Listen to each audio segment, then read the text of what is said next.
the air, so there's a lot of benefits to breathing through your nose, besides it just looking cooler than breathing through your mouth. All right, then we talked about, we did a physiology overview, ventilation and respiration. So what's like ventilation mean? Just like if you had to describe it in layman's terms, ventilation is just what? Movement of air. Moving of air or airflow or breathing. Like any one of those things would be a good way to describe ventilation. It's just getting the air in and out of your system. Okay, breathing, whatever. And it's due to what makes the air move? Somebody said it? It's pressure. All right, specifically, you know, it's the same thing that made blood move. Air will move from where it's in higher pressure to where it's in lower pressure. And by changing the size of your thoracic cavity, you change the pressure that's inside of your lungs, and then you simply compare that pressure with the outside pressure in the air, and the air will move from where it's in high pressure to where it's in low pressure. What was the name of the law that helped you understand ventilation?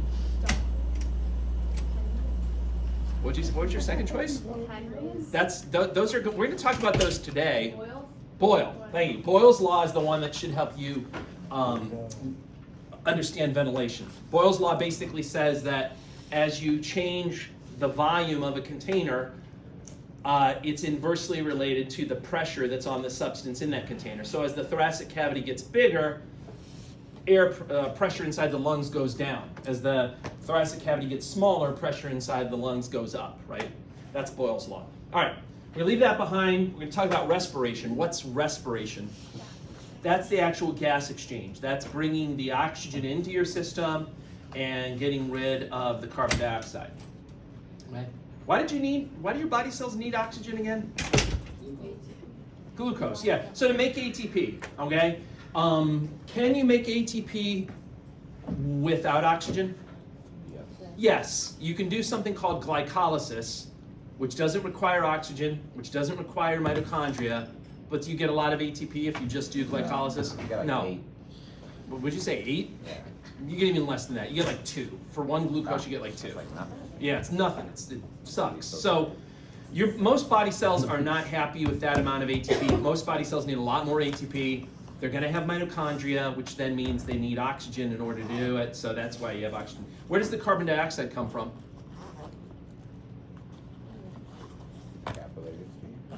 Well, what creates the carbon dioxide? The breakdown of the glucose to make the ATP is what creates the carbon dioxide. So as you're stepwise breaking down the glucose, you're going through, we'll talk about this later, but you're going through glycolysis, the Krebs cycle, the electron transport chain. As you do those steps, you're generating CO2 as a waste product. So your body then has to get rid of the CO2, right? All right, so we're going to talk about, the first topic we'll talk about today is measuring ventilation, lung volumes and capacity. Is anyone in here going into respiratory therapy or thinking about it? Did that guy come in here give the speech to you guys? I can't remember. No, he didn't show up. Oh, he didn't show up. Okay. Well, that's his loss then, because darn it, these are some fine students, and if you don't want them to be the next generation of respiratory therapists, well, you know what? Screw you, right? Sorry, it's making me furious just thinking about it. Anyway, when you're a respiratory therapist, or like you get involved in that, sometimes you want to evaluate how well someone's breathing. Okay, and you'll do what's called pulmonary function tests, and you'll use a device called a spirometer that we'll talk about. You'll be able to measure like the lung volumes, how much they can bring in, and how quickly they can move the air in their system. So we'll talk about that first. Then we'll talk about the second part of the physiology, which is the respiration. That's the actual gas exchange. That's when those other two guys that Lauren mentioned, Dalton and Henry, that's when their laws come into play. Transport of O2 and CO2, that's going to take us back in our time machine to blood, and we'll discuss how the O2 and the CO2 are carried in your blood. Then we'll discuss control of breathing. Where in your body do you think the control center is for breathing? Not hypothalamus, but brain stem. So there's actually kind of two centers. One of the centers is in the medulla, the other's in the pons. Okay, so we'll talk about that. Exercise in the respiratory system. You think exercise is good for your respiratory system? Yeah. Yeah. Development of the respiratory system, endoderm and mesoderm, and then a lot of little nitty-gritty details that are boring, but I'll mention. Aging in the respiratory system, any good news there, do you think? No, probably not. Nope, it's all bad news. You're at increased risk for pneumonia and other problems as you get older, and then we'll finish off talking about pneumonia and some other disorders, etc. So I'm going to jump ahead to measuring ventilation and the lung volumes and capacities. Anyone, oh, sorry, I forgot to ask. Anyone get their uvula pierced over the weekend? I did. No? You did? Oh, you did? You forgot, you said? Yeah, Oh, I made the okay. appointment, I didn't show up. Yeah, you got to, go make sure you go do that. Anyone see this documentary on the bad surgeon? No, not yet. You can do a tooth and like watch that while you're getting your piercing. Just a thought. Anyone get a dropped lung? Guys, you guys had a boring weekend. Right. Put it on your to-do list. Get a dropped lung, get a uvula piercing. All right, so we are to here. Here it is. Lung volumes and capacities. How do you measure them? You use a device called a spirometer. Has anyone ever gotten pulmonary function tests done on themselves? So did they have you, so I did it with like my daughter. Now she was younger and they put her in this kind of clear glass booth. It looked like sort of like an old telephone booth, and they had her like blow into a bunch of, did you do that too? Okay. It wasn't as fancy, but it was. Wasn't as fancy, yeah. And that's a spirometry test, and they're measuring to see how much air you can bring into your respiratory tract, basically. And there are 4 volumes, and if you add these 4 volumes together, you get the total lung capacity. You get the total amount of air that your lungs can hold, okay? We'll talk about capacities in a moment, but let's talk about each of these individual volumes. First is the tidal volume. This is just how much air you bring in and out of your system during like regular breathing. Like when you're chillaxing like you are now, you're basically inhaling 500 milliliters, and then you're exhaling about 500 milliliters. You're inhaling 500 milliliters, and you're exhaling 500 milliliters. That's when you're at rest. That's the tidal volume. Now, that 500 milliliters, that's not the maximum amount of air that you can bring into your system. You have something called the inspiratory reserve volume that represents the amount above and beyond the tidal volume that you can inhale. So like you're chugging along at your tidal volume of 500 in, 500 out, right? But at some point you could go, right? You've just brought extra air. It can also sound like you're surprised, right? You brought extra air into your system above and beyond that tidal volume. That extra air that you can bring in, that's called the inspiratory reserve volume, and that's somewhere around 3,000 milliliters, okay?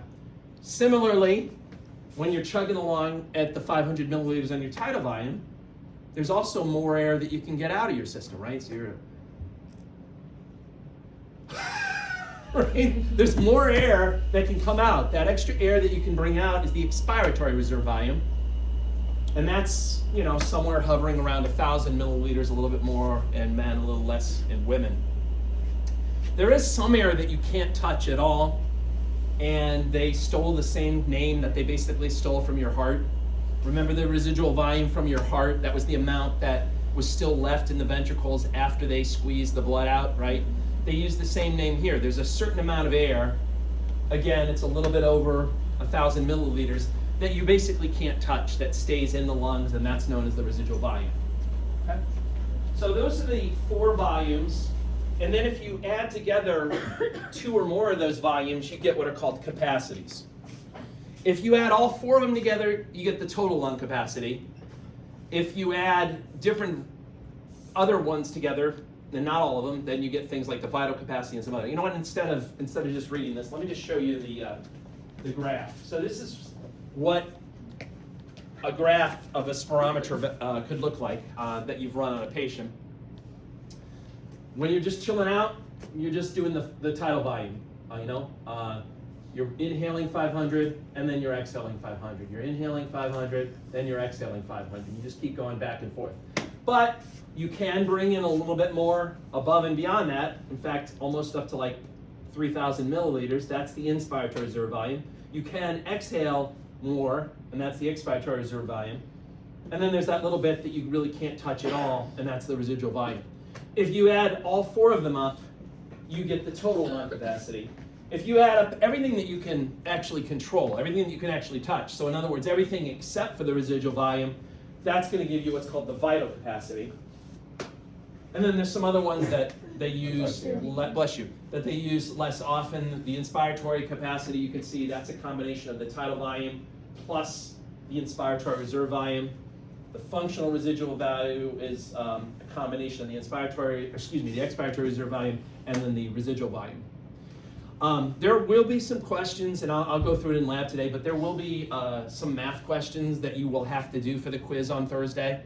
They won't be terrible. I'll give you like nice round numbers. You know, I'll be like the tidal volume is, I don't know, 600 milliliters, or the inspiratory reserve volume is, 3,000 milliliters. I won't be like, oh, the tidal volume is 563.92 mil, it won't be like that. Now, of that air that you inhale, of that tidal volume, that 500 milliliters that's coming in on a regular quiet breath, not all of that actually makes it to the alveoli. And that's the goal. The goal is to make it to the alveoli, because the alveoli are the only place where the gas exchange can happen. And again, remember there's a special name for the different areas. All the tubes and passageways where you're not doing gas exchange, that's called the conducting zone. And then where the alveoli, where you actually do the gas exchange, that's called the respiratory zone. So of the air that you bring in, 70% will reach the respiratory zone and you can do gas exchange with it. 30% won't. It'll be stuck in those bigger passageways. And someone came up with a name that sounds a lot worse than it is. They call it the anatomic dead space. That's just the air that's in that areas where you don't have alveoli. So multiply 70% by the tidal volume, and you'll get 350 milliliters that actually reach the alveoli to participate in gas exchange. Some other values that they do, like with pulmonary function tests, they might evaluate how well you're moving air over time. So the minute ventilation is how much air you're moving into and out of your lungs each minute. And to get it, the little formula is basically the tidal volume, which is how much you bring in with each breath, multiplied by the number of breaths per minute, which is your respiratory rate.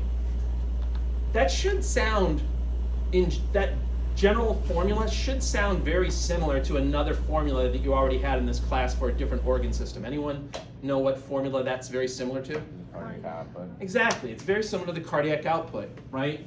How much you pump out with each beat is the stroke volume, and then how many beats per minute is the heart rate. Here, how much you breathe in with each breath is the tidal volume, and then how many breaths per minute is the respiratory rate, right? So if you had a tidal volume of 500, for example, and you were breathing 12 breaths per minute, your minute ventilation would be 6,000 milliliters. Now just remember though, that not all of that 6,000 is actually going to reach the alveoli. If you want to figure out what reaches the alveoli, you have to multiply by that 70% again. So if you do that, you get what's called the alveolar ventilation, and in this example, that would give you a value of 4,200 milliliters that are actually reaching the alveoli. Any questions about like any of these formulas or what they are or anything like that? All right, so let's talk about the other part of physiology then. Yeah? Could you give us another example for, like... With different numbers, you mean? Yeah. Okay. So let's say your tidal volume is 600, and I don't know, your respiratory rate is, I gotta think of math that I can do in my head, 10. If that were the case, then actually, it'd be 600 times 10. Actually, you'd have the same minute ventilation, right? Yeah. 600 times 10. Is that a good enough different example? I don't really want to do math in my head. All right, please don't make me do math in my head. All right. And then you times 0.7. All right, the other part of the puzzle, so you got the breathing part. The breathing is the ventilation. That's the airflow, breathing, ventilation, whatever you want to call it. That's just getting the air in and getting the air out. That's governed by Boyle's law and pressure. The next thing is the actual gas exchange. The gas exchange, as you'll see, is also governed by pressure, but there's going to be two new laws that you have to learn. There's Dalton's law and there's Henry's law that we'll discuss. Remember from last week, there's two actually types of respiration going on. There's what's happening in the lungs, which is called pulmonary respiration or external respiration. Obviously during that, the oxygen is moving from the alveoli into the blood, while the carbon dioxide is moving from the blood into the alveoli. And then the other respiration is when the blood gets pumped out to your tissues, and then those gases basically have to move in the opposite direction. So oxygen is going to then leave your blood, go into the tissues to make your cells happy. The cells, as they're breaking down glucose, are creating carbon dioxide as a waste product. The carbon dioxide will move from the cells into the blood. Okay. So let me get into these two laws that govern gas exchange. First is Dalton's law. So when you want to figure out which direction oxygen or carbon dioxide is going to move, you have to compare pressure differences. You look at the pressure of oxygen in the air, you compare it with the pressure of oxygen in your blood, and that'll tell you which way the oxygen moves. Same thing with carbon dioxide. Look at the pressure of carbon dioxide in the air versus the pressure of carbon dioxide in your blood. That'll tell you which way the carbon dioxide will move. The only problem, the only difficulty though, is that when we breathe in air. Is air pure oxygen? No. Air is a mixture of gases. And Dalton's law basically allows you to figure out what the individual pressure is for a particular gas in that mixture of gases. And that's important to do. You need to be able to do that to figure out which way the oxygen will move and which way the carbon dioxide will move. Okay? So when we look at the air, just like squint, you see the air? You can see it if you look really close. Look at the air. What's the gas that's mostly in the air? Nitrogen. Nitrogen is the most common gas in our air. Okay. Now, do we have a lot of nitrogen in our blood? No. We'll get into why that is in a second. But the air that we breathe, it's a mixture, and oxygen is just one of the gases that's in that mixture. But you want to figure out what the pressure is of oxygen in that. And when you have a mixture like that, we're looking for just a pressure of one of the gases in there. They refer to that as the partial pressure. So we want to figure out what the partial pressure is of oxygen, or we want to figure out what the partial pressure of carbon dioxide is. So according to Dalton's law, the individual pressures of the gases in that mixture, if you add them together, they will equal the total pressure of that mixture. And when you're at sea level, the total atmospheric pressure, and this is a number you should memorize, is 760 millimeters of mercury. Obviously, this number is changeable, right? If you go up in the mountains, that number is going to go down. The pressure is going to be lower. Versus if you go under sea, that pressure, 760, is going to go up. But when you're right at sea level, it's 760. Where does that 760 come from? It comes from adding together the individual partial pressures of all the gases that are in that mixture.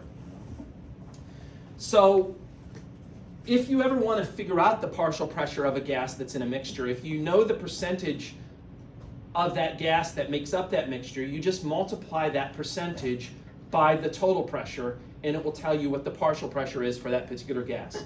So this is another thing you should memorize. If people ask you what's the percentage of oxygen in the air, it's about 21%. Technically 20.9%, but we'll say 21%. So if you want to figure out the partial pressure of oxygen, you multiply the 20.9% by the total pressure, which is 760, and that's going to give you a value of 158.8 millimeters of mercury. That's the partial pressure of oxygen in the air that we're breathing. Now, this is a table that shows you the percentages of, I should really rewrite this table and actually put names for the columns, but obviously this is the name of the gas over here. This next column, even though it's done as fractions, this is like supposed to represent the percentage of that. So if you just move the decimal point 2 to the right, nitrogen makes up 78.6% of the air. Oxygen, as I said, makes up 20.9%, et cetera, et cetera. The next column is the total atmospheric pressure at sea level.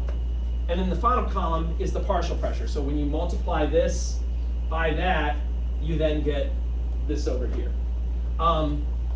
Notice that by far, nitrogen is making up the greatest percentage, so it has the highest partial pressure. It's almost 600 millimeters of mercury, right? That's a lot.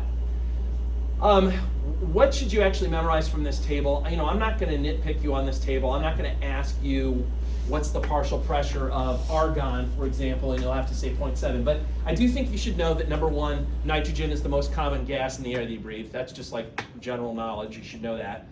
I think you should know that oxygen makes up about 21%. And then I think you should know that the total atmospheric pressure at sea level is 760, okay? Aside from that, I really wouldn't memorize a bunch of these other little numbers. Notice that there's really not a lot of carbon dioxide in the air. It only has a partial pressure of about 0.3 millimeters of mercury. So that's Dalton's law. Dalton's law helps you figure out what the individual pressure is for a gas when you have a mixture of gases. Henry's law has to, bless you, Henry's law has to do with how easy or hard is it for a gas to move from the air into a liquid like your blood. Okay? How easy is it for, say, oxygen to move out of the air, cross the walls of the alveoli, cross the wall of the capillary, and then actually dissolve in your blood? And the first factor that's going to force gases to come is the pressure, right? If there's a high pressure inside the alveoli for a gas and a low pressure inside your blood, for example, then there's a very good chance that that gas is going to try to force its way into your blood. However, that's not the only thing, according to Henry's law, that you need to consider. You also have to consider the natural solubility of that particular gas. It's basically sort of the chemical attraction that the gas has for water, for example. And what that means is that just because you have a gas that has a high partial pressure, it doesn't necessarily mean that it'll wind up in your blood if it has a low solubility. And that's exactly what happens with nitrogen. Nitrogen's got a huge partial pressure. So you would think that it would leave the air, kind of force its way into our blood and our lungs, but it doesn't because it has a really low solubility. Now, similarly, but sort of in the opposite direction, carbon dioxide. You would think that maybe there wouldn't be that much carbon dioxide in your blood simply because the partial pressure is not all that great. However, carbon dioxide has a very high solubility, so a lot of it ends up in your blood. Now, just because when you're at sea level there's no nitrogen in your blood doesn't mean that you can't change the scenario so that you do have nitrogen in your blood. And that's exactly what happens to people that go like scuba diving. All right, anyone here go scuba diving? You did once? Yeah? How far down did you go? Not far. Yeah, that's like the girl this morning. She was talking a good game, and then I asked her how far she went. She said like 10 feet. Okay, all right. Okay. Like, are you sure you needed? Couldn't you just hold your breath? Like, did you really need all the tanks and the gear for 10 feet? That's like basically your bathtub, right? Anyway, so if you go down deep in the water, what's going to happen when you go down deep in the water is that the atmospheric pressure is going to change. And it's no longer going to be 760, it's going to be much higher. Which also means that the individual partial pressures will change. At some point, the partial pressure of nitrogen will become so high that it will overcome its own low solubility and it will force its way into your blood. And you will get nitrogen building up in your blood. Now, nitrogen in your blood, as it builds up, if the level gets high enough, or if you're down for too long, it can cause a condition called nitrogen narcosis, which I've been told, and I think I've seen videos of people that have experienced it, is a lot like being drunk on alcohol. All right, the people start to act a little bit silly and screwy once the nitrogen builds up in their blood. Okay, that's called nitrogen narcosis. Nitrogen narcosis in and of itself is not, assuming that it doesn't cause you to act too screwy and make stupid mistakes while you're underwater. Nitrogen narcosis itself is not a super serious condition. However, another condition that I'm sure you've heard of, the bends or decompression sickness, that's a serious nitrogen type condition. And what causes decompression sickness? When do people get the bends? If you go up too fast. What's happening is that when you're down deep, the nitrogen has been forced into your blood. The nitrogen is forced to dissolve in your blood. And if you then try to ascend to the surface too quickly and you drop the pressure too quickly, the nitrogen will rapidly come out of your blood and go into the alveoli and you'll exhale it. Unfortunately, when it rapidly comes out like that, it causes little bubbles inside your blood. And those bubbles actually have a fancy name. Anyone know the fancy name for the little bubbles?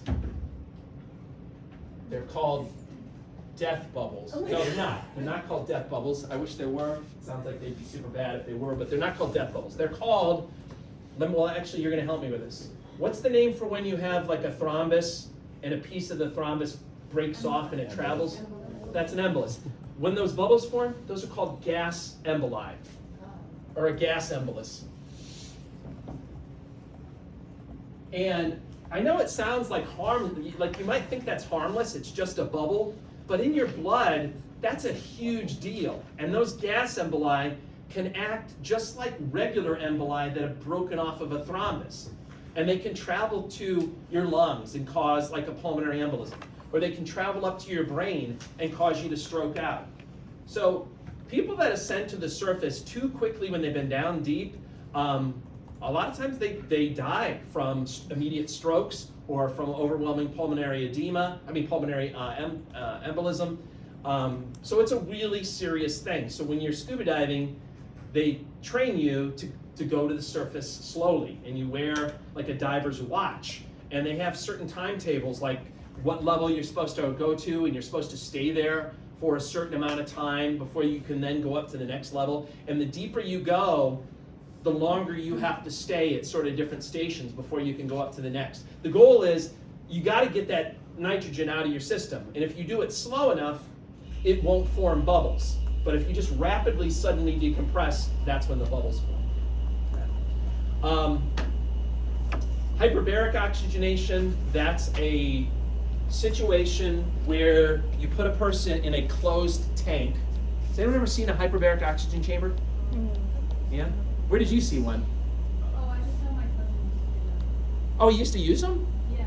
I think. For, yeah, go ahead. Sorry, I don't want to cut you off. No, I seen LeBron use it.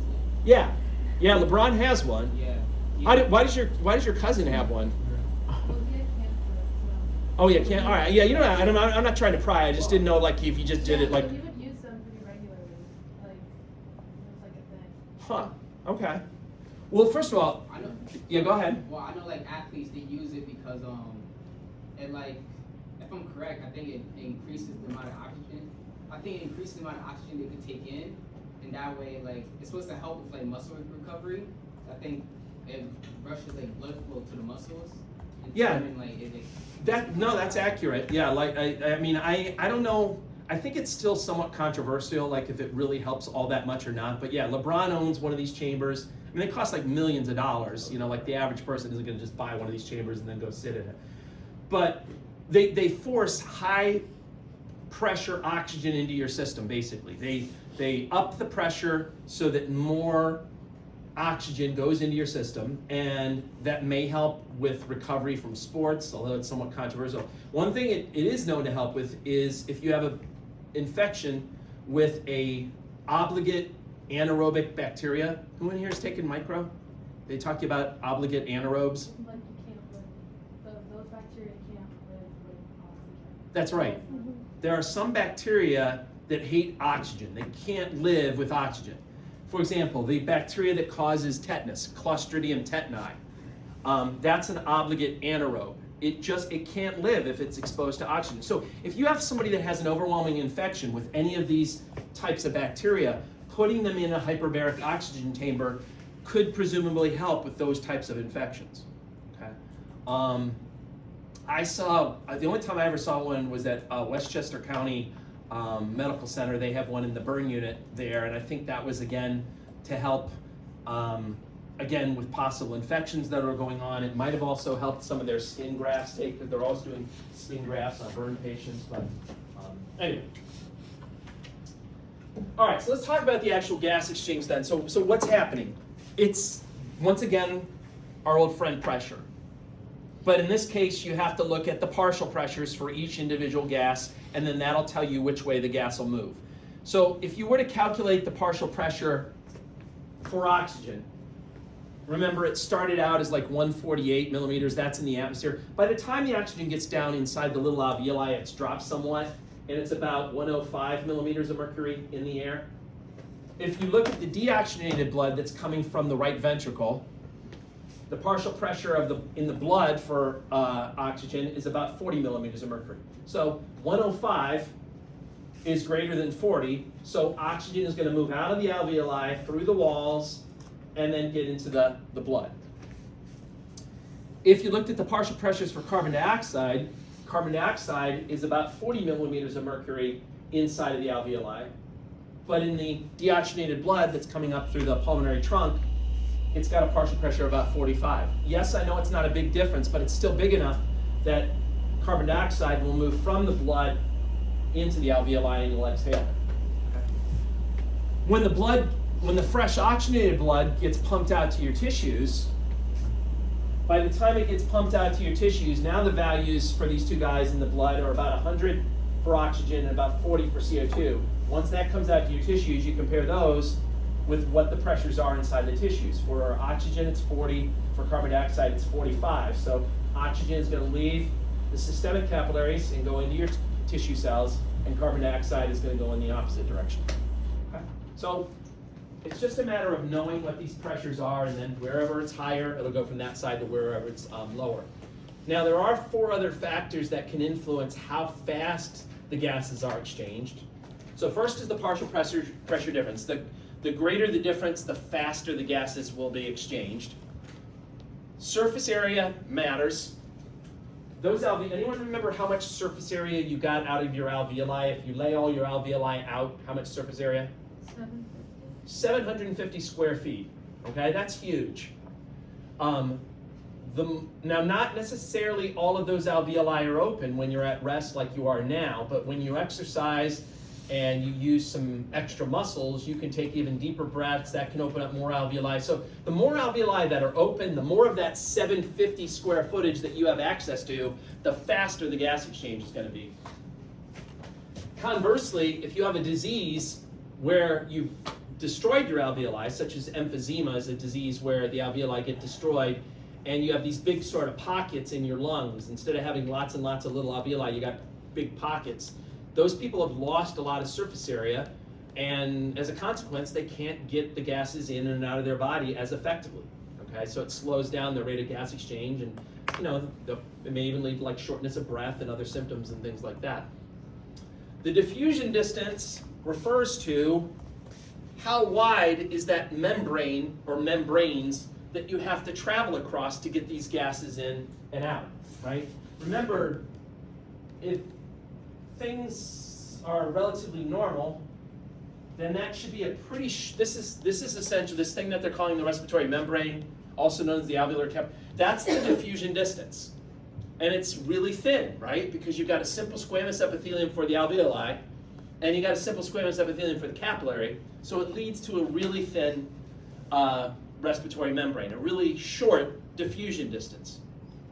But there are diseases where this can widen, so now you got a longer diffusion distance, and it's harder then to exchange gases. The wider that membrane is, the slower the gas exchange is going to be. For example, if you have like pulmonary edema because you have heart failure, fluid can fill up this blue area here and widen that respiratory membrane, and when that happens, it'll be harder to do the gas exchange.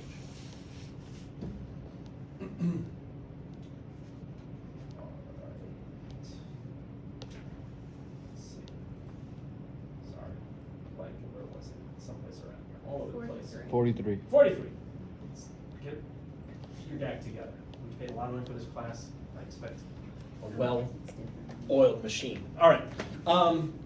Molecular weight and solubility of the gases. Again, generally, if a gas is smaller, like a low molecular weight, it'll be exchanged more rapidly. But you got to take into account the solubility according to Henry's law. And you could have something that has a very high solubility, like carbon dioxide, or you could have something like nitrogen, which has a very low solubility. So that's going to be a factor. All right, any questions about the respiration, the gas exchange part of it? This was about the excited looks that I got from the class this morning. All right. So let's talk about transport of oxygen and carbon dioxide. Now we're going to talk about the blood for a little bit.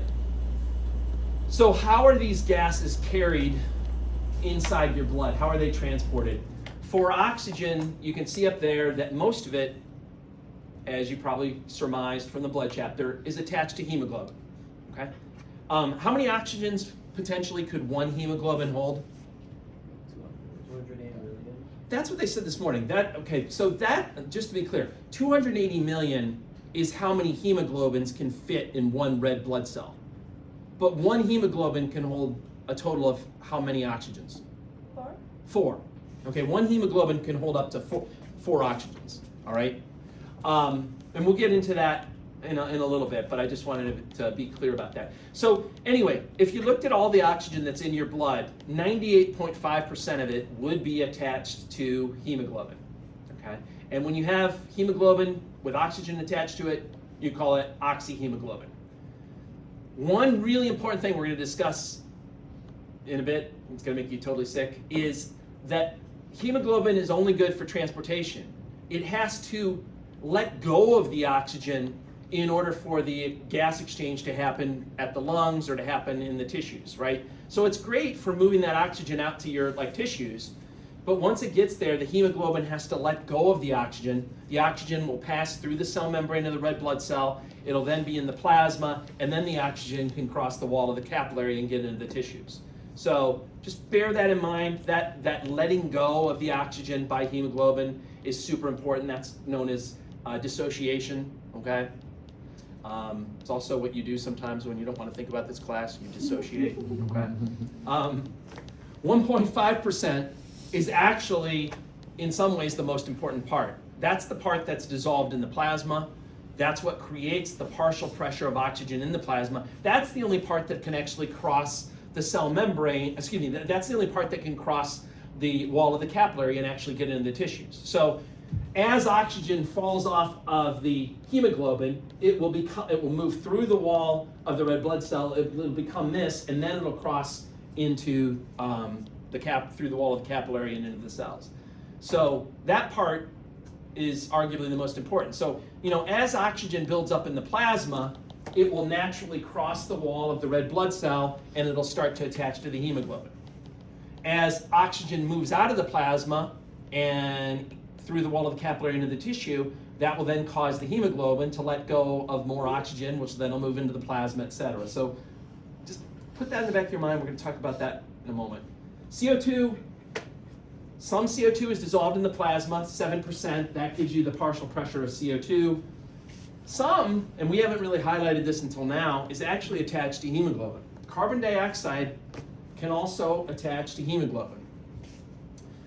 Now, they don't use the same binding site. Anyone remember where did oxygen attach on the hemoglobin? To the ions, right? Remember there were 4 heme groups. In the middle of each heme group is an iron, and each of those ions can attach to an oxygen. That's not where the carbon dioxide attaches. Carbon dioxide actually attaches to areas that are on the globin chains. So it's not using the same binding site. However, when the carbon dioxide attaches to hemoglobin, or when the oxygen attaches to hemoglobin, they do cause the entire hemoglobin to change its shape, which then will indirectly affect the binding of the other guy.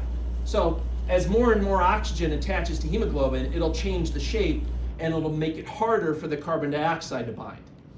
Or as more carbon dioxide starts to bind, it'll change the shape and make it harder for the oxygen to bind. So there is an interplay, even though they're not sharing the same binding site. When you have hemoglobin with carbon dioxide attached, it's called carboxyhemoglobin. Most carbon dioxide in the blood is transported in the form of bicarbonate anion, HCO3-.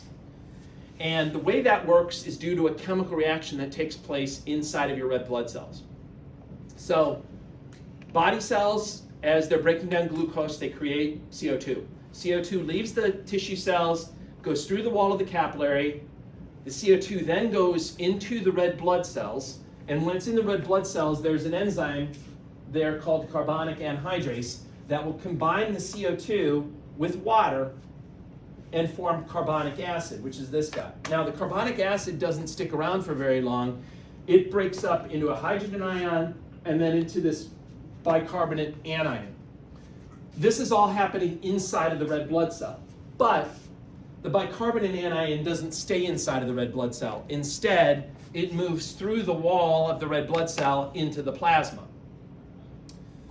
Apparently, that is upsetting to the red blood cell because of electrical differences. So in exchange for this anion, bicarbonate, leaving the red blood cell and going into the plasma, chloride has to go in the opposite direction. Chloride is moving from the plasma into the red blood cell. They're both a monovalent anion, so I guess that's good.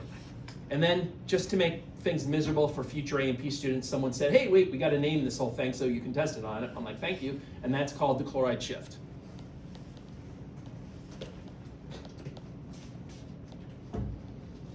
This is just basically reiterating what I said on the previous slide, showing you how the different gases are transported. So CO2, 7% is dissolved in plasma, 23% is carried on, by the way, HB means hemoglobin. So 23% is carried on hemoglobin, and then 70% is carried in the form of bicarbonate anion. For oxygen, 1.5% is dissolved in the plasma, 98.5% is attached to hemoglobin.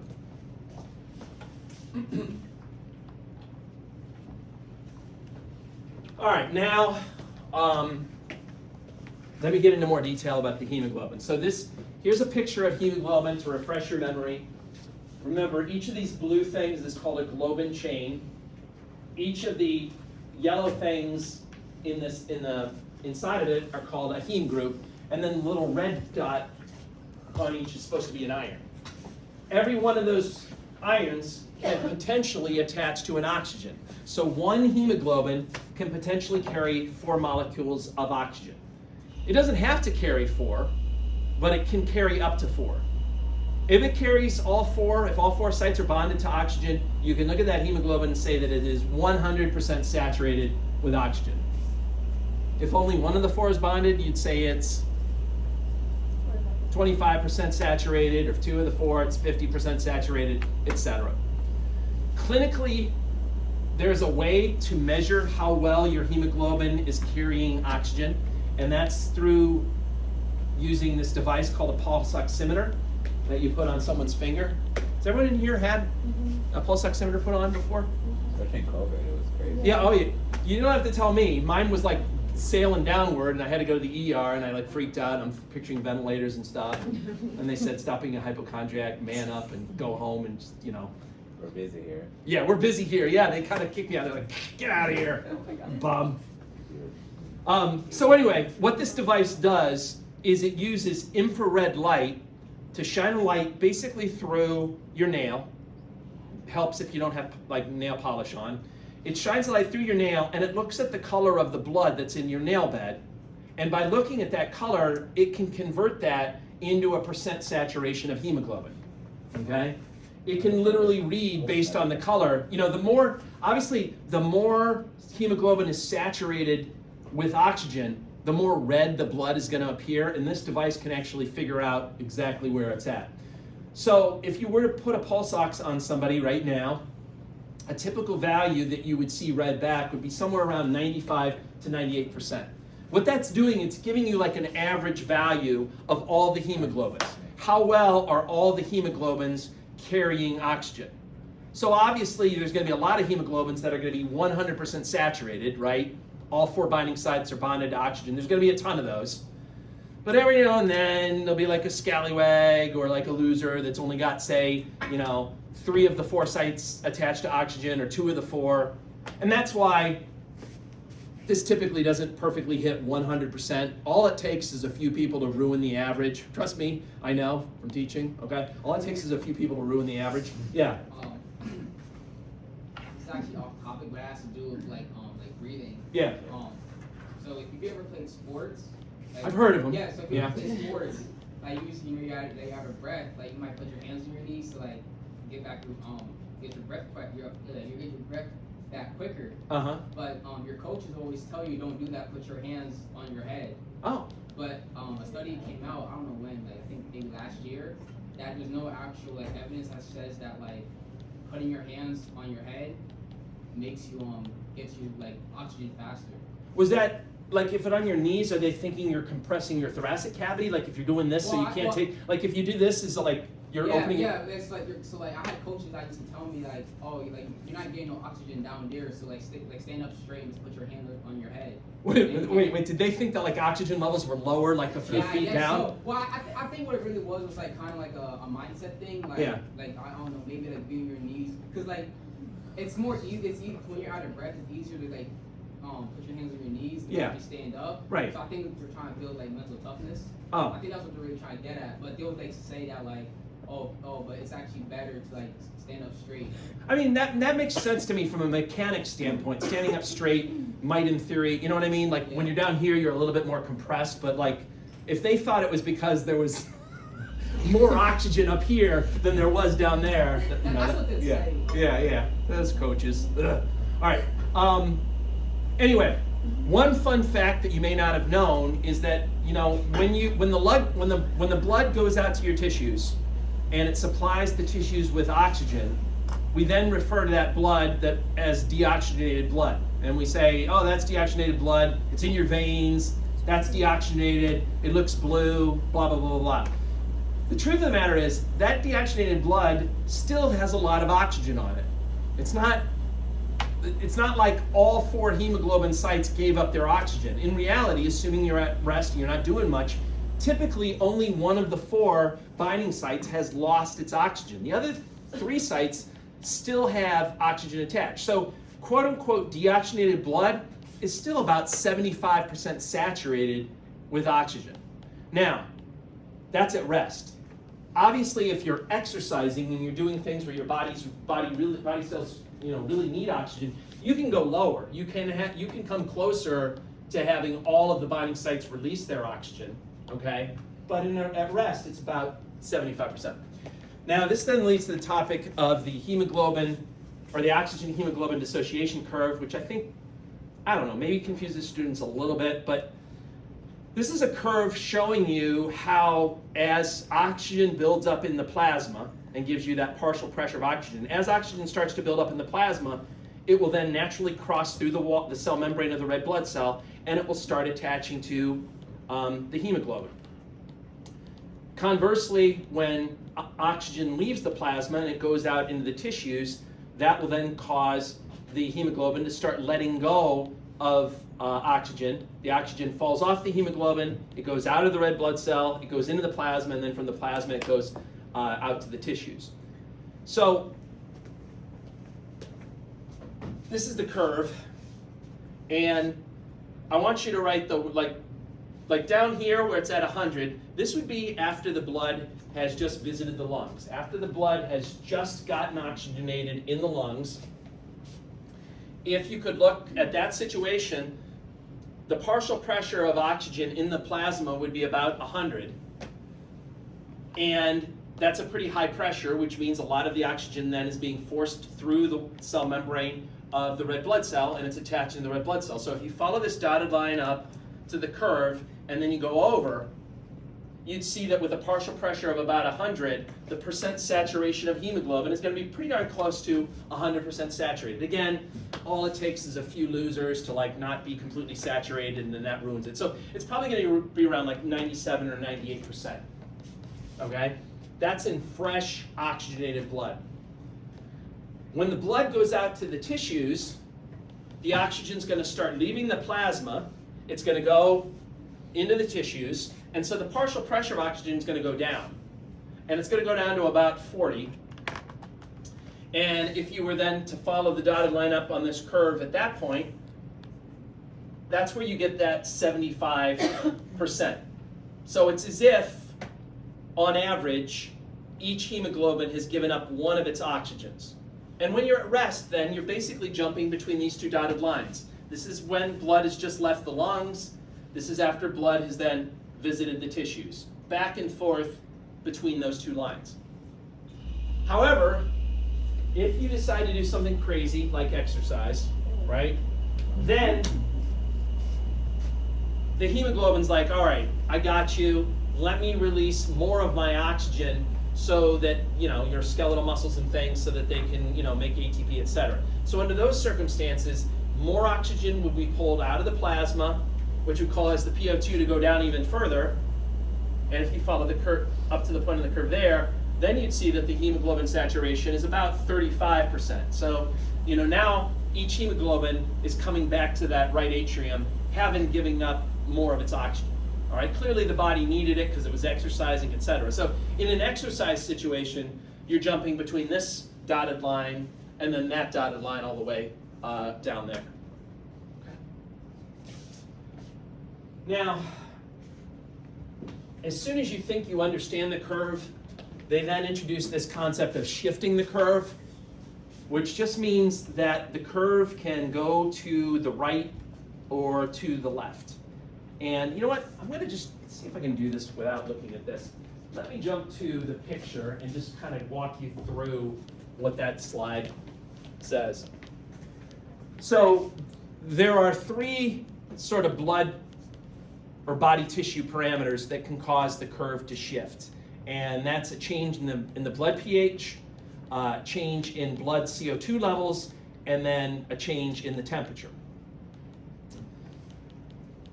When you look at these three different curves, there's, obviously this is about the pH, this is about the CO2, this is about the temperature.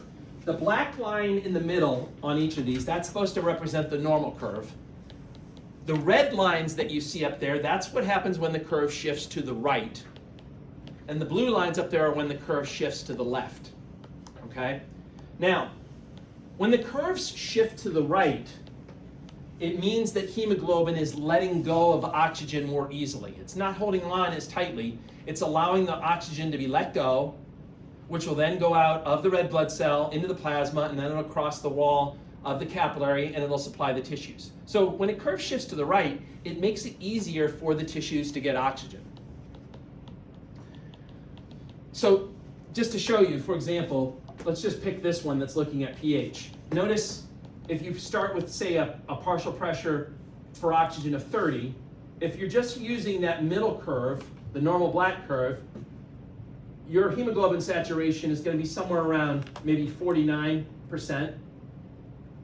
But if the curve is shifted to the right, then the hemoglobin saturation is only about 38%. In other words, it's not holding on to oxygen as tightly. It's letting go of the oxygen more readily. When you shift the curve to the left, the blue line, hemoglobin holds on to the oxygen more tightly. It doesn't let it go. Now, instead of thinking about it like that, I want you to think about sort of what these changes mean and then how this helps with what they mean, okay? A low blood pH, a high blood CO2, and a high temperature, those are all things that you would see when you have a tissue that's working really, really hard and is running low on oxygen. Those all suggest a tissue that's struggling because it's very active. That's what the high temperature suggests. The high CO2 suggests it's very active because it's breaking down glucose and creating a lot of waste product. And then the low pH suggests that it's probably running out of oxygen and it's generating lactic acid, and that's what brought the pH down. So all of those situations suggest a tissue that is working hard, doesn't have much oxygen. So why not make it easier for that tissue to get oxygen by having the hemoglobin let go of the oxygen more readily? And that's exactly what a shift to the right means. It means that the hemoglobin is releasing the oxygen so it can go out to the tissues. Clearly they've proven that they need it, so let's give it to them. That's how I think about it, right? Versus the opposite things that are shown in blue, high pH, low CO2, low temperature. Those are all suggestions of a tissue that's not all that active, that's probably well oxygenated, that probably, that, in other words, doesn't need a lot of oxygen. So in that situation, why waste the oxygen on those tissues? Let the hemoglobin hold on more tightly, don't release the oxygen, and maybe then release it in some other tissue that really needs it, right? So all of those parameters shift the curve to the left and make the hemoglobin hold on tighter. Does that make some semblance of sense? Does that make for what passes as sense in this class? Okay. We'll never have complete understanding, but we'll at least fake it. Fake it till we make it. Right? That's my motto for years. All right, the Bohr effect, that's what I'm having on you right now. Now, the Bohr effect is a specific name that they gave to one of those shifts. Specifically, the shift due to a low pH, they call that the Bohr, sorry, wrong direction. They call that the Bohr effect. So if you want to circle this red line here on the pH, low pH, causing a shift to the right, that is the Bohr effect. Why it got its own name and the other shifts didn't, I have no idea. Probably Bohr didn't have a legacy to leave behind him, and he wanted to name something for his kids or his grandkids. So he's like, I know, I'm going to name this. And they're like, fine, go for it. We don't even care. And he just named it. Haldane effect is something different. Haldane effect basically refers to making it easier for the hemoglobin to let go of carbon dioxide. So remember, some carbon dioxide, about 23%, is carried attached to hemoglobin. And when the blood gets up to the lungs, you want to release that carbon dioxide so that you can exhale it, right? According to the Haldane effect, when you're in the lungs, there's going to be high oxygen levels there. And as I told you before, even though carbon dioxide and oxygen, they don't use the same binding site on the hemoglobin, they do affect each other by changing the shape of the hemoglobin. So when the hemoglobin gets up to the lungs, as more and more oxygen starts to attach to the hemoglobin, it changes the shape of the hemoglobin, which causes it to let go of CO2, which then can cross through the wall of the alveoli and you can exhale it then, okay? And that's referred to as the Haldane effect. All right. One other topic to just mention that has to do with the hemoglobin dissociation curve, and that's when you have a baby and a pregnant mom and the baby that she's carrying. If you look at these two graphs, it's showing basically how strongly each type of hemoglobin holds on to oxygen. Notice that the fetal hemoglobin that curve is slightly to the left of the mom's curve. In other words, the baby's hemoglobin holds on to oxygen more strongly than the mom's hemoglobin does, which is good because it means that when you have the placenta and you have the mom's blood coming in carrying fresh oxygenated blood, it's sort of like the baby's hemoglobin will draw that oxygen across the chorionic villi and become oxygenated that way. You know, versus it'd be a disaster if these curves were reversed and the mom's hemoglobin held more tightly, then you might expect her to actually kind of pull oxygen away from the baby, and that wouldn't be a good thing. So this actually helps to make sure that the oxygen is going in one direction only, from the mom's side to the baby's side.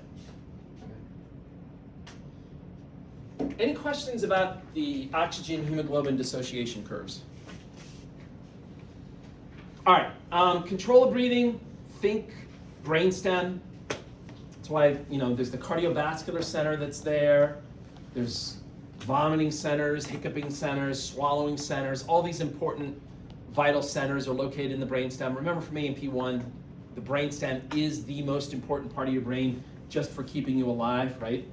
Anyway, your breathing control centers are located in the brainstem in actually two areas. There's a medullary rhythmicity area that sets the basic respiratory pattern, and then there's some other centers that are in the pons that do some adjustments to it. So in the medullary area, the main thing that you're using is something called the inspiratory center, or the inspiratory area, okay?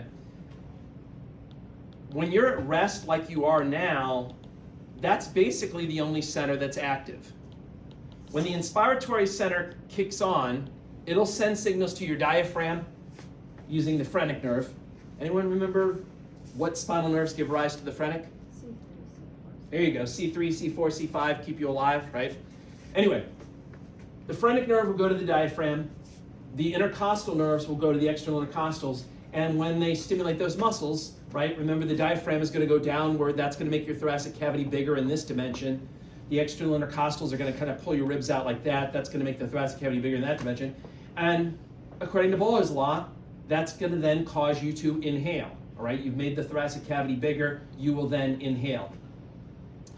That signal will last for about 2 seconds, and then to exhale, assuming you're at rest like you are now, you basically just don't do anything. You just shut off the inspiratory area. Those muscles will naturally relax because of the natural elasticity in the lungs itself. Your lungs will naturally shrink down, and that will cause you to exhale. Okay? So at rest, really, inhalation is the only active part. The exhalation part is passive. You're just relaxing the muscles that caused you to inhale. Okay?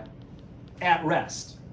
If you're exercising, which, again, I don't recommend, but if you're exercising, okay, and you're really, needing to take deep breaths, deep inhalations, etc., and deep exhalations, then you might get the expiratory center involved.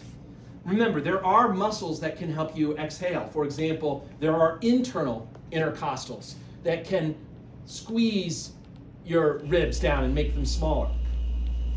You can also activate your abdominal muscles to help you exhale, right? When you squeeze your abdominal muscles, that'll create pressure that'll push your diaphragm up, which will make the thoracic cavity smaller, and that'll help you to exhale. So when you're really exercising, you're going to want to get extra muscles to help with the exhalation process, and that's when the expiratory center could become active. Okay.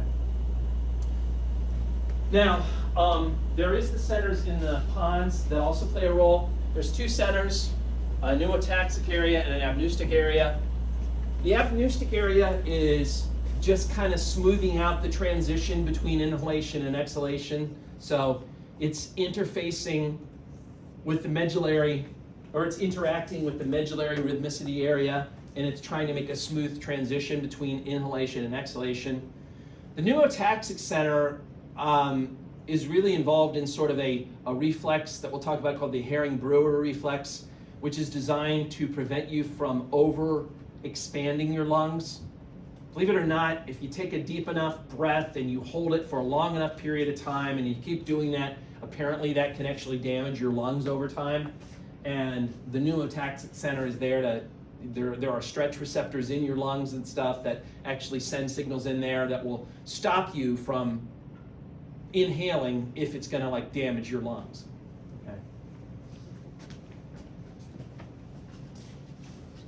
Okay. Other brain areas play a role. The cortex, right? Remember the frontal lobe. In the frontal lobe, you have the primary motor area in the precentral gyrus of the frontal lobe, and that's where all of your voluntary muscle movements take place, right? You have voluntary control to some extent over your breathing, right? If I said to you right now, hey, breathe fast, right? You could be, you could breathe fast, right? If I say, hey, stop breathing, you could be all right, and you can hold your breath, right? So you do have some degree of voluntary control up to a point, right?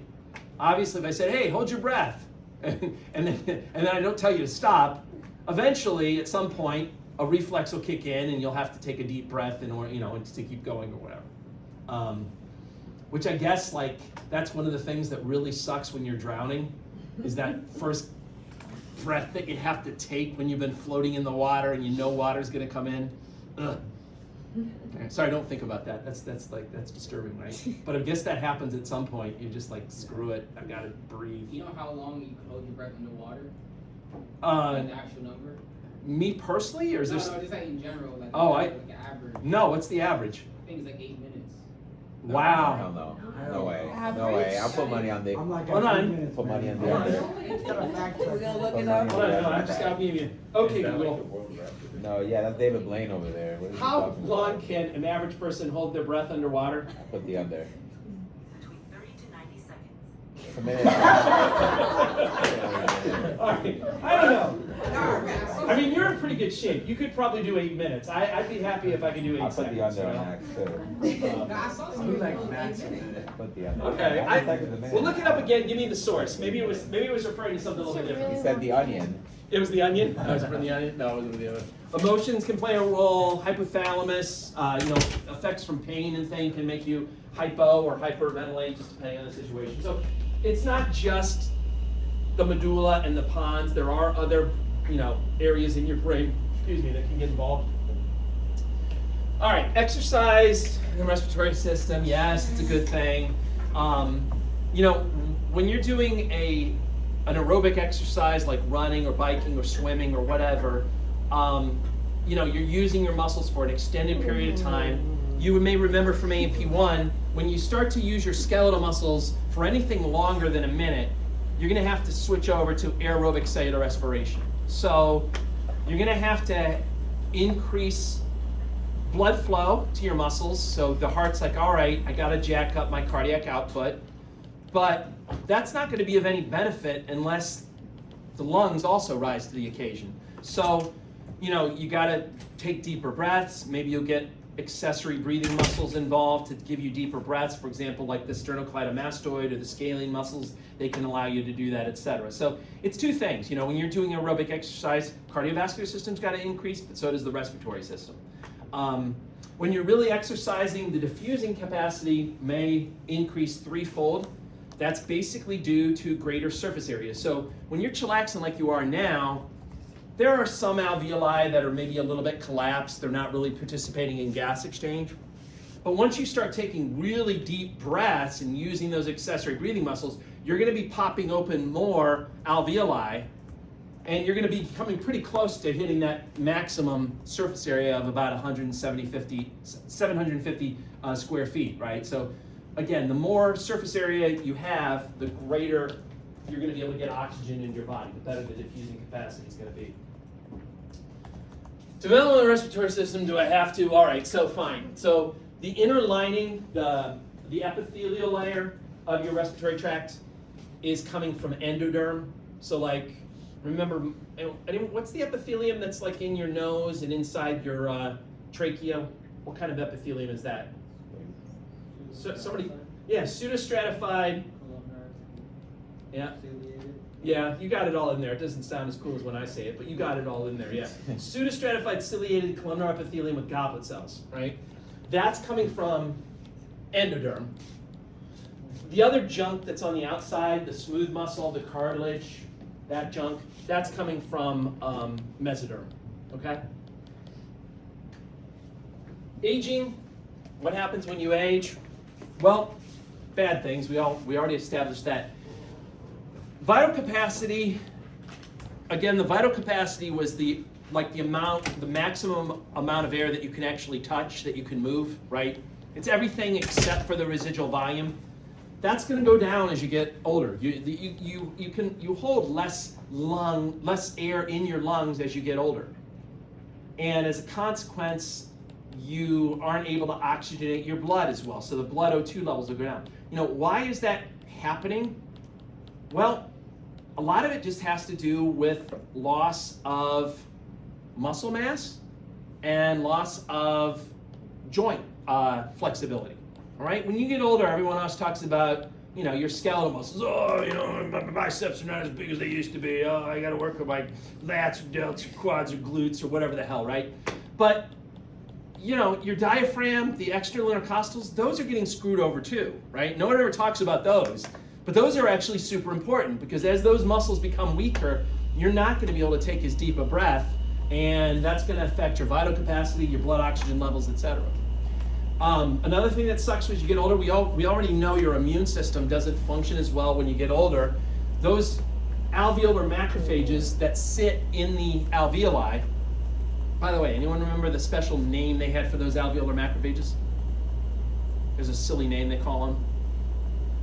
Dust cells, whatever. Anyway, those dust cells, just like the other immune cells in your body, they don't do as good a job as you get older.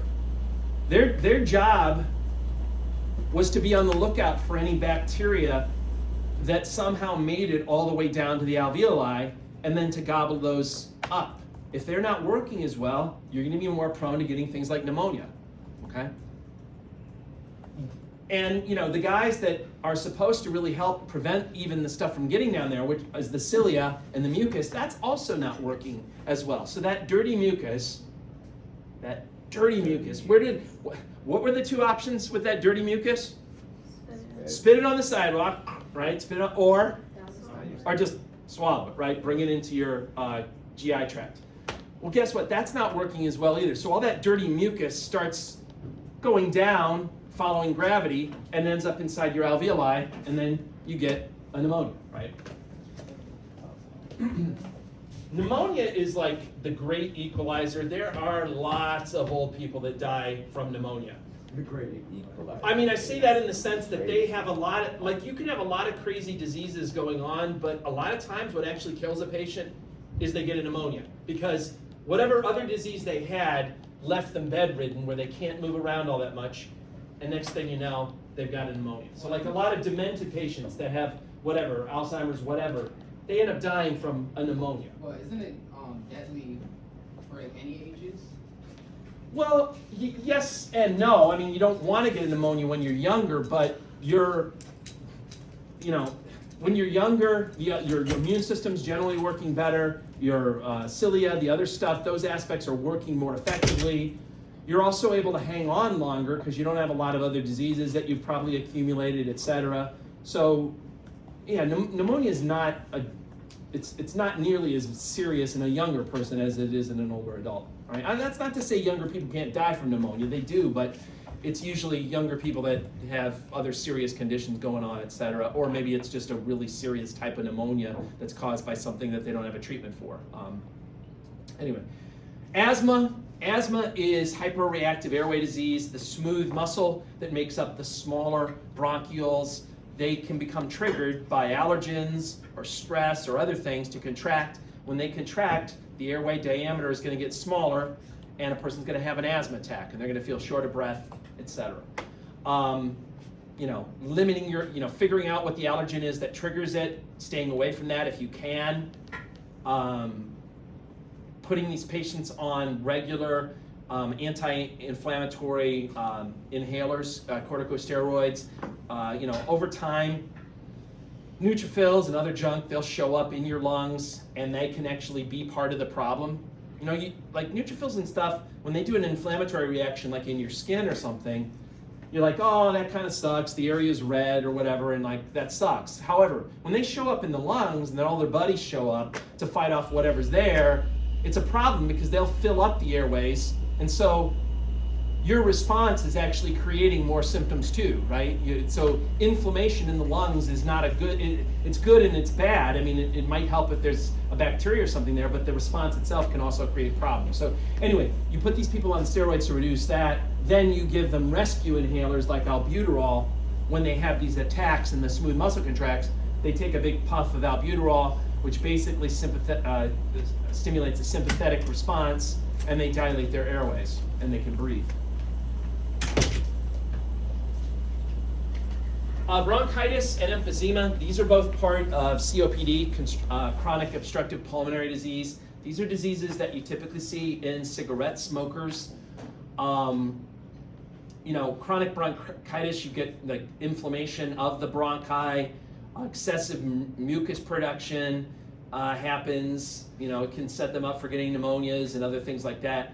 Emphysema is a disease where the little alveoli can become destroyed. And like I said, instead of having a gazillion little alveoli, you have these much bigger cavity pockets that are scattered throughout the lungs. And what that does is that reduces the surface area that's available for gas exchange and makes it harder for them to get oxygen into their body. Pneumonia, again, it's a lower respiratory tract infection. It's very common. The bacteria itself or the virus or the fungus, whatever the cause is, that's one problem. The second problem is all the inflammatory junk that shows up to try to fight off the problem. All right, the white blood cells, the fluid from the plasma, all the other stuff that's there to try to help you is actually also filling up your airways and making it harder to breathe, etc. These are two chest x-rays. Obviously, this is normal. This one over here, when you get a pneumonia, oftentimes you'll get what's called a lobar pneumonia, where it confines itself to just one of the lobes. So this is a person that has a right middle lobe pneumonia. Now, I don't want you to be disappointed when you go out to the real world and you see a chest x-ray and you don't see purple, all right? I think whoever did this thought we were big enough idiots that we couldn't see the area that had pneumonia, so they highlighted it in purple so that we could see it better, okay? Chest x-rays usually don't have purple on it like this does, okay? They just thought we were too dumb to find it, I guess. All right, any questions about any of this stuff? Is asthma curable? Is asthma curable? I can only speak, I would say children often grow out of it. It's not like some treatment you give them to cure them. A lot of times they grow out of it on their own. Adults with asthma, they probably have it for life, yeah. Now, when I was younger, I had asthma, but I never really took medication for it.